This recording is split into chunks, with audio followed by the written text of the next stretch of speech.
El siguiente segmento es clasificación F, formativo, educativo cultural. A, apto para todo público.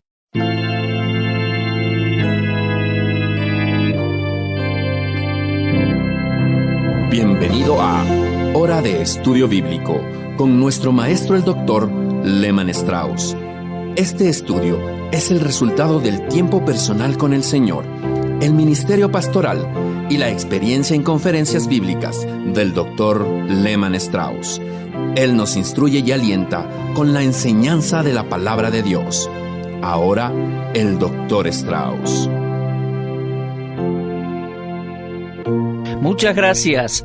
Hoy comenzamos una nueva serie de estudios sobre la muerte de nuestro Señor Jesucristo y las últimas 7 palabras que Él dijo en la cruz, sus 7 últimas expresiones. Pero antes de comenzar con la palabra de Dios, acerquémonos al Señor en oración. Amado Padre, nos detenemos para agradecerte por nuestro querido Salvador, el Señor Jesucristo, también por tu Santo Espíritu, el único que escribió la palabra y que la enseña. Y oramos para que hoy el ministerio de la palabra de Dios que sale en cada estación radial sea muy eficaz en los corazones de los oyentes. Padre, si alguna persona que nos escucha no conoce aún al Señor Jesucristo, que este sea su día oportuno, su día de salvación. Y oramos también por tus queridos hijos que nos escuchan, para que este programa sea de edificación, instrucción, ayuda, consejo y guía, oh Dios. Ministra nuestras necesidades espirituales. Te agradecemos por nuestra familia radial, nuestros amigos. Especialmente te agradecemos por aquellos que están desanimados y por los ancianos que tienen este recurso. Les podemos ministrar. Y oramos para que reciban bendición de Dios a través de este programa. Dios, fortaléceles y suple sus necesidades espirituales en este momento. Te lo rogamos en el precioso nombre del Señor Jesús. Amén. Alguien dijo en cierta oportunidad que el lenguaje es el adorno del pensamiento, y yo creo que es así, es verdad, que podemos conocer la manera en que un hombre piensa por la manera que se expresa con sus palabras. El Señor Jesús dijo, de la abundancia del corazón habla la boca. Lo leemos en Mateo 12:34. En el Antiguo Testamento leemos en Eclesiastés capítulo 3, desde el 1 al 7 podemos leer, pero leemos allí un texto que dice, todo tiene su tiempo, tiempo de callar, tiempo de hablar. Qué triste y trágico ha sido y aún es con nosotros, débiles mortales, que hayamos hecho tanto daño con las palabras. Demasiado frecuentemente, cuando el silencio tendría que haber sido oro, hemos desplegado nuestra ignorancia hablando. Pero hubo un hombre en la historia humana que fue perfecto en todas sus palabras y en sus obras. Ese hombre no fue otro sino el Señor Jesucristo. En una ocasión, los principales sacerdotes y fariseos allí judíos enviaron soldados para arrestarlo, pero aquellos soldados regresaron sin él. Y esto fue lo que dijeron, lo leemos allí en el Evangelio de Juan, capítulo 7, versículo 46. Ningún hombre ha hablado como este. Y ellos, en vez de arrestarlo, ellos fueron cautivados por la forma en que él hablaba. El hablar de Cristo era como el de ningún otro hombre. Él y solo él pudo decir en Juan 6:63, las palabras que yo os he hablado son espíritu y son vida. Diferente a nuestras lenguas, la suya nunca fue injusta, ni maligna, ni llena de veneno mortal. Él desplegaba en sus palabras aquella suprema autoridad y completa revelación de Dios el Padre, cuando dijo en Mateo 24:35, el cielo y la tierra pasarán, pero mis palabras no pasarán. Bien, comenzamos aquí un estudio sobre las últimas 7 palabras o expresiones que nuestro Señor dijo cuando estaba en la cruz, crucificado. Fueron 7, ni más ni menos. Ahora, sabemos que 7 es el número que significa completo o perfecto para Dios. Por ejemplo, hay 7 días de la semana. El 8º día automáticamente se convierte en el primero de una nueva semana. Hay 7 notas musicales en la escala musical, la 8ª se convierte automáticamente en una nueva, en la primera. El número 7 en las Escrituras, como ya lo dije, significa completo o perfecto, y por lo tanto, lo que tenemos en estas últimas 7 palabras que Cristo pronunció en la cruz es una interpretación completa del amor de Dios para la raza humana. Las últimas palabras de algunos de los más grandes hombres y mujeres han sido registradas en libros, grabadas en piedras de mármol y monumentos, tejidas en caros tapices y pintadas en los más imperecederos colores del arte.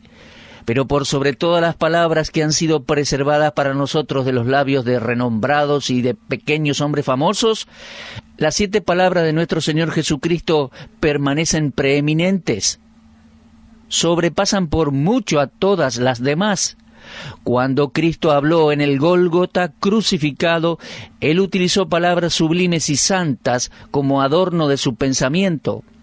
De estas 7 palabras, 3 fueron dirigidas a Dios el Padre y 4 fueron dirigidas a los hombres.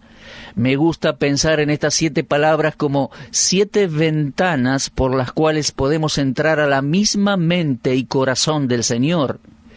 En el día más oscuro en la historia humana, el hombre necesitaba ventanas por medio de las cuales pudiera brillar la luz de Dios. Y bendito sea su santo nombre, porque aquella luz sí que brilló, y gracias a Dios aún brilla, y lo hará por siempre. Cada vez que se repitan estos dichos de Cristo, los hombres son y serán privilegiados al observar la mente del Creador y Redentor del mundo y observar el corazón mismo del Señor y del Evangelio. Cada generación de la Iglesia cristiana ha reconocido la muerte de Jesucristo. Ella ha sido incorporada en sus predicaciones y oraciones, en sus credos y cantatas, en sus himnos y días santos. Cuando la cristiandad contempla el año calendario, los sufrimientos y sacrificios de nuestro Señor Jesucristo en el Calvario nunca se dejan de lado de aquellos planes. Tal omisión sería impensable. La Iglesia siempre ha creído en la muerte de Cristo. Para mí ha sido un placer leer algunos sermones y estudios basados en los dichos de nuestro Señor Jesús en la cruz. Y supongo que más sermones han sido predicados cada año sobre este tema durante la llamada Semana Santa. Con el riesgo de parecer crítico, debo decir que, muy a menudo, muchos ministros descuidan el verdadero significado de la muerte de Cristo. Ellos enfatizan los dichos de nuestro Señor, pero minimizan sus sufrimientos y su sacrificio sustitutorio. Lo que el Señor dijo es importante, pero lo que Él logró en su muerte en la cruz es indispensable para la redención del hombre. Por lo tanto, antes de considerar en esta serie de estudios las 7 palabras de nuestro Señor en la cruz, vamos a ver primero la obra de redención efectuada por la muerte de nuestro Señor en la cruz. Es muy importante que nosotros comprendamos exactamente quién era el que sufrió y quién era el que allí habló en aquella cruz estando crucificado. En el medio de diversas doctrinas respecto a la persona de Cristo, siempre es bueno que recordemos en nuestros corazones que el hombre que murió en el Calvario era distinto a cualquier otro hombre en la historia humana. Y dejemos bien en claro que Jesucristo es único no solo por lo que dijo, sino también por su absoluta deidad. Él era hombre y Dios. La cruz, la Iglesia y el cristianismo son cristocéntricos. Convicciones diferentes respecto a Jesucristo marcan la diferencia entre los trinitarios y los unitarios. La diferencia que divide a la cristiandad en esta hora parece ser menor, pero usted puede estar seguro que es de la mayor importancia. Ahora bien, exactamente, ¿quién es este hombre que fue crucificado y habló allí en la cruz del Calvario? Le propongo examinar las Santas Escrituras para determinar la respuesta correcta a toda esta importante cuestión. Si alguno de mis oyentes sugiere que la Biblia no es la fuente confiable de información exacta respecto a esta cuestión, entonces solo puedo concluir que no existe un denominador común sobre el cual podamos llegar a un acuerdo. La gran división en el cristianismo ha sido creada por una diferencia de creencias sobre el verdadero fundamento de autoridad. La verdadera autoridad está, para nosotros en las Santas Escrituras. La Biblia es la palabra de Dios. Por lo tanto, es a la palabra de Dios donde acudimos para nuestro estudio preliminar sobre la muerte de Cristo y luego sobre sus últimas palabras. Vamos a ver en primer lugar quién era el que vino al mundo cuando Cristo nació de María. Cualquiera sean los complejos pensamientos de líderes religiosos al respecto, la Biblia deletrea la respuesta con una claridad sin errores.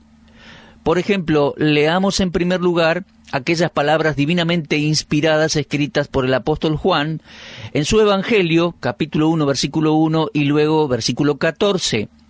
Dice allí: en el principio era el Verbo, y el Verbo era con Dios, y el Verbo era Dios. Y aquel Verbo fue hecho carne, y habitó entre nosotros, y vimos su gloria, gloria como del unigénito del Padre, lleno de gracia y de verdad.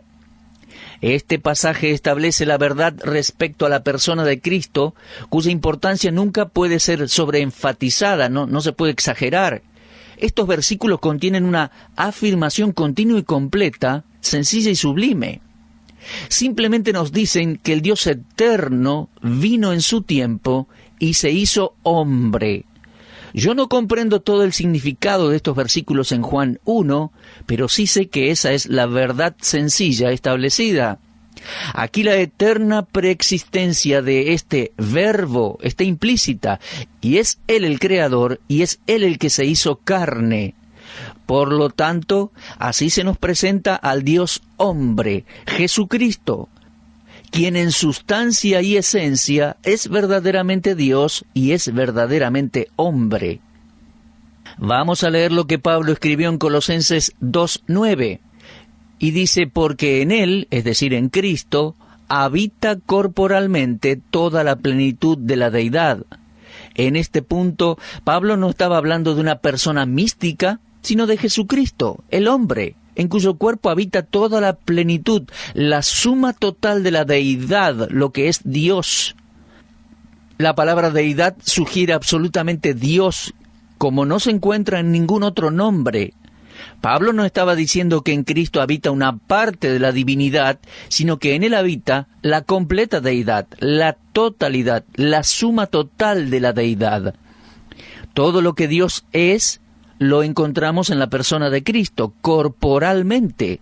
Subrayen esa palabra, por favor, corporalmente, porque literalmente significa que está en un cuerpo material, en el cuerpo que nació de la Virgen María y resucitó de entre los muertos. Ahora, si usted me pide más explicaciones, solo puedo responderle que va más allá del poder de la explicación humana. La Biblia dice en 1 de Timoteo 3:16, indiscutiblemente grande es el misterio de la piedad. Dios fue manifestado en carne. Aquí se asegura la preexistencia, la encarnación de la deidad. Jesucristo es tanto Dios como hombre. Él es el Dios hombre y en ningún momento durante su vida en la tierra Él fue menos que Dios. Toda vez que los hombres han discutido sobre esta verdad básica y esencial, el enemigo del cristianismo ha hecho su obra. En su nacimiento y durante toda su vida sobre la tierra, Cristo fue Dios manifestado en carne. Este es el misterio y el milagro de la encarnación. Ahora bien, consideremos ahora la muerte de este hombre, el Dios hombre, el Verbo hecho carne, el único en quien habita corporalmente la plenitud de la deidad. Dios fue manifestado en carne, esto es lo que el texto dice. ¿Era Cristo menos que Dios en su muerte de lo que fue en su nacimiento y vida terrenal?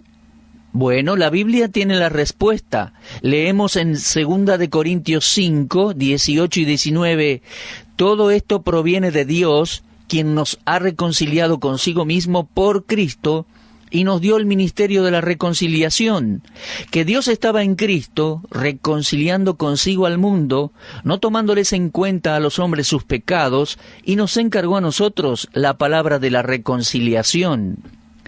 Mire, el sentido de este pasaje es simplemente este, que cuando Dios efectuó la reconciliación por medio de la muerte de Cristo, Dios estaba en Cristo en su muerte.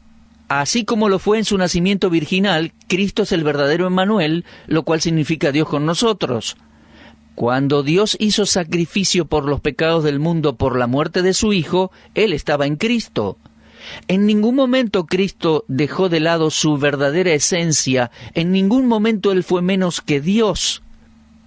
Y cuando Él regrese, lo hará como el gran Dios y Salvador Jesucristo, que se dio a sí mismo por nosotros para redimirnos, como leemos en Tito capítulo 2, versículos 13 y 14. Sí, mi amigo, Cristo fue el Dios hombre en su nacimiento, en su vida, en su muerte y en su resurrección. Él está hoy en los cielos y cuando Él regrese será el mismo Dios hombre. Si Dios no se hubiese sacrificado por los pecados del mundo, no habría reconciliación entre Dios y el pecador. La muerte de la segunda persona de la Trinidad no fue la de un hombre común.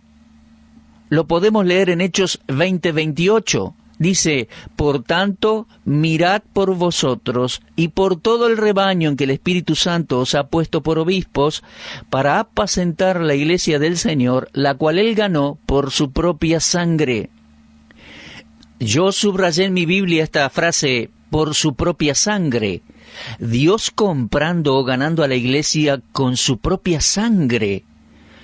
Pero en Hechos 20:28 tenemos otra de las profundas afirmaciones de la Biblia respecto al tema de la deidad y humanidad en una sola persona. La iglesia del Señor, dice allí, la cual Él ganó por su propia sangre.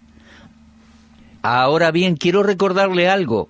Nosotros sabemos que Jesús no tuvo un padre humano, porque según Mateo 1:18, leemos allí, estando desposada María su madre con José, antes que se juntasen, se halló que había concebido del Espíritu Santo. La expresión antes que se juntasen se refiere a la unión física de un hombre y una mujer por medio de la cual ocurre la concepción de un nuevo ser humano, un bebé. Pero el embarazo de María fue antes de que ella y José tuvieran contacto físico. Ahora, aquí surge la pregunta en la mente de un médico con respecto al origen de la sangre de Cristo. Si se necesita un padre humano para una nueva concepción, y si la vida de la carne está en la sangre, y como Jesús fue concebido en el vientre de una virgen, entonces, ¿de dónde proviene su sangre? Bueno, digamos que las palabras del doctor Lucas nos dan una respuesta parcial. No podemos saber al detalle todo esto. Ahora, el Dios que dio la sangre al primer hombre, Adán, y aquel hombre no nació de mujer, ¿se acuerdan? Dios lo creó. Bueno, Dios se ocupó de proveer para el Dios hombre un cuerpo humano y sangre sin participación de padre humano. Leemos en Hechos 20:28 que habla de la sangre de Dios, su propia sangre. Pero debido a que la Biblia no menciona en otro lugar la sangre de Dios, este versículo ha presentado una dificultad contextual para algunos críticos. Pero yo lo acepto por lo que allí dice. La sangre del cuerpo humano de Cristo era la sangre de Dios, pues Cristo es el Dios hombre. Fue esa santa sangre la que fue derramada por nuestros pecados en la cruz. En su muerte, Él era Dios, derramando su propia sangre, de la misma manera como fue Dios en su nacimiento y en su vida, y hoy sigue siéndolo luego de su resurrección. Yo no evado el pensamiento de la muerte de la deidad, porque esta es la forma que Dios lo planeó. A través de la Biblia el sacrificio está relacionado con la sangre. Usted puede leer en Éxodo 30:10, en Levítico 16:27, en Números 35:33. Cada vez que la expiación del pecado está presente, es siempre por medio de la sangre, y cada vez que la sangre es derramada, ya sea en el Antiguo como en el Nuevo Testamento, esencialmente significa muerte. Ahora, recuerde 4 conceptos, por favor. Romanos 5:9 dice que por medio de la sangre de Cristo nosotros somos justificados. En primer lugar, Romanos 5:9. En segundo lugar, por la sangre de Cristo somos redimidos y perdonados, dice Efesios 1:7. Por la sangre de Cristo hemos sido lavados de nuestros pecados. En tercer lugar, dice Primera de Juan 1:7. Y en cuarto lugar, por la sangre de Cristo hemos sido limpiados de nuestros pecados, lo dice Apocalipsis 1:5. Sí, mi amigo, la sangre derramada en la cruz del Calvario era la sangre de Dios hecho hombre, que salía de un cuerpo preparado especialmente para el propósito de morir, a fin de que el pecador pudiese tener vida, ser salvo. Amigos míos, Dios es Dios justo, no puede tolerar el pecado. Por lo tanto, para justificar lo que es impío, Él mismo vino en la persona de Jesucristo para morir en lugar del pecador, como un sustituto. Amigos míos, Dios estaba en aquella cruz. Todo lo que el ojo humano haya visto de Dios está en Dios el Hijo. Y si Dios se manifestó en Jesucristo, entonces Él fue visto en la cruz del Calvario. Todos los estudiantes bíblicos evangélicos estarán de acuerdo en que era absolutamente necesario que Dios se encarnara y diera su vida en rescate por la humanidad pecadora. La muerte de Cristo era prioritaria, obligatoria, tanto moral como físicamente. Él estaba obligado a morir, era su propio imperativo. La muerte de Cristo no fue un accidente ni un incidente, estaba divinamente planeada. Cristo fue el Cordero dispuesto desde antes de la fundación del mundo. Cuando Él estuvo aquí en la tierra, se refirió a su muerte preestablecida como una obligación. ¿Y por qué? Simplemente porque todo lo que un hombre pecador necesita es la muerte del Dios Hijo. Los escritores de los 4 evangelios hablan mucho de este imperativo divino. Leemos en Mateo 16:21, «Desde entonces comenzó Jesús a declarar a sus discípulos que le era necesario ir a Jerusalén, padecer mucho de los ancianos, de los principales sacerdotes y de los escribas, ser muerto y resucitar al tercer día». En Marcos 8:31 leemos, comenzó a enseñarles que le era necesario al Hijo del Hombre padecer mucho y ser desechado por los ancianos, por los principales sacerdotes y por los escribas, y ser muerto y resucitar después de 3 días. En Lucas 9:22 leemos, es necesario que el Hijo del Hombre padezca muchas cosas y sea desechado por los ancianos, por los principales sacerdotes, por los escribas, y que sea muerto y resucite al tercer día. En Juan 3:14 leemos que como Moisés levantó la serpiente en el desierto, así es necesario que el Hijo del Hombre sea levantado. Era necesario que Él fuese levantado en aquella cruz. Ahora bien, estos versículos simplemente nos dicen que el sufrimiento y la muerte de Cristo eran necesarios, porque de ninguna otra manera podía nuestro Señor hacer sacrificio por los pecados. Tanto Mateo como Marcos hablan del vituperio de los enemigos de Cristo cuando dicen, si eres el Hijo de Dios, desciende de la cruz. Ahora, nosotros sabemos que Él no descendió de la cruz. Y no porque no podía hacerlo, sino porque no tenía que hacerlo, no debía hacerlo. Cuando aquellos líderes judíos dijeron, desciende de la cruz y creeremos en ti, ellos estaban mostrando una extraordinaria insensatez. Él podía hacerlo, pero era necesario que no lo hiciese. Y alguien dijo en cierta ocasión, es porque Cristo no descendió de la cruz que nosotros creemos en Él. La muerte de Dios, la segunda persona de la Trinidad, Dios el Hijo, fue absolutamente necesaria. Bueno, amigos, estamos en una introducción a las 7 expresiones de Cristo en la cruz, pero antes era y es necesario que entendamos quién estaba muriendo allí en la cruz. Y recuerde que en aquella cruz se nos mostró un amor sin límites, porque no hay límites para el amor de Dios. Mi amigo, observe a su Salvador en aquella cruz, y entonces usted podrá decir, de tal manera me amó Dios a mí. Mis queridos, en este mensaje introductorio estoy tratando simplemente de señalar la naturaleza y la necesidad de la muerte de Cristo, lo cual debemos hacer antes del estudio de las palabras de Cristo en la cruz. Habiendo visto algo de lo imperativo, lo necesario de su sacrificio, seremos capaces de comprender la importancia de lo que Él dijo en la cruz. estando allí crucificado. Era necesario que Cristo muriera para el perdón de nuestros pecados, el perdón de los pecadores. Mis oyentes, pecar no es un acto pequeño y usted y yo debemos confesar. Si es que somos honestos, debemos confesar que somos culpables de haber hecho cosas incorrectas delante de Dios. Hemos pecado en nuestro pensamiento, en nuestro hablar, en nuestras acciones, y sabemos que todo pecado es una ofensa en contra de Dios mismo, y que la paga del pecado es muerte. Por lo tanto, no podemos dejar de lado nuestro pecado y concluir que todo estará bien al fin y al cabo. Enfrentemos el hecho de que todo está mal y que a menos que recibamos el perdón de Dios, habrá un precio que el pecador debe pagar. Pero mi querido oyente, el perdón ha sido provisto por Dios porque Él quiso pagar el precio, por medio de la muerte de nuestro Señor Jesucristo. Leemos en Efesios 1:7 que en Él tenemos redención por su sangre, el perdón de pecados según las riquezas de su gracia.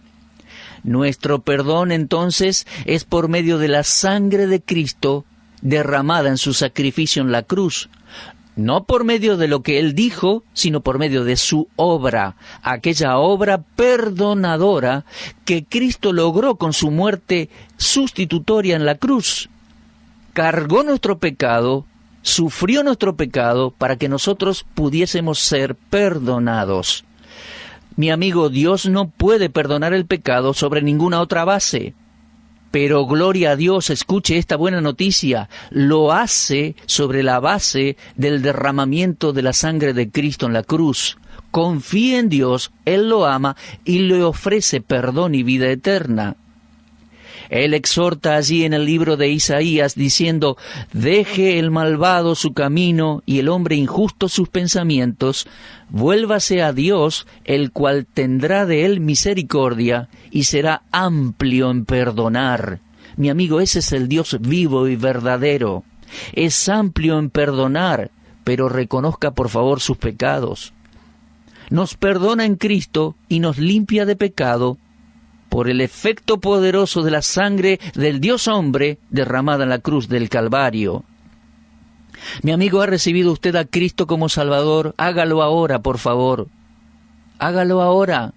Dígale, Señor Dios, me arrepiento de mis pecados. Entiendo que Cristo murió en mi lugar, que me quieres perdonar. Acepto a Cristo, recibo tu perdón, confío en ti, creo en tu amor.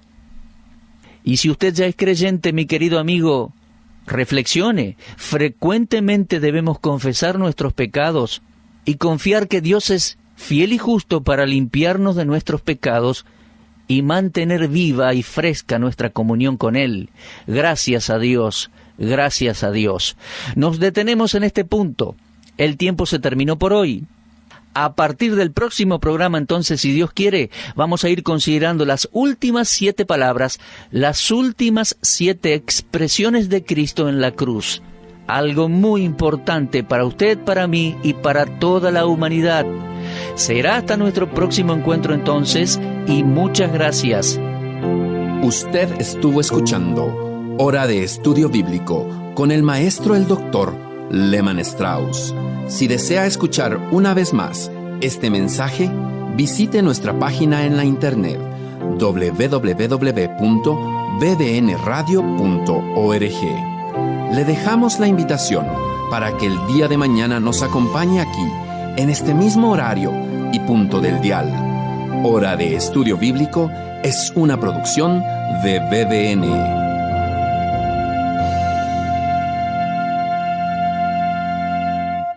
Ingrese a nuestra sala de chat para hacer la consulta espiritual que desee. www.bbnchat.org. Este es un servicio totalmente gratis. Muchas gracias. Somos sus amigos de BBN.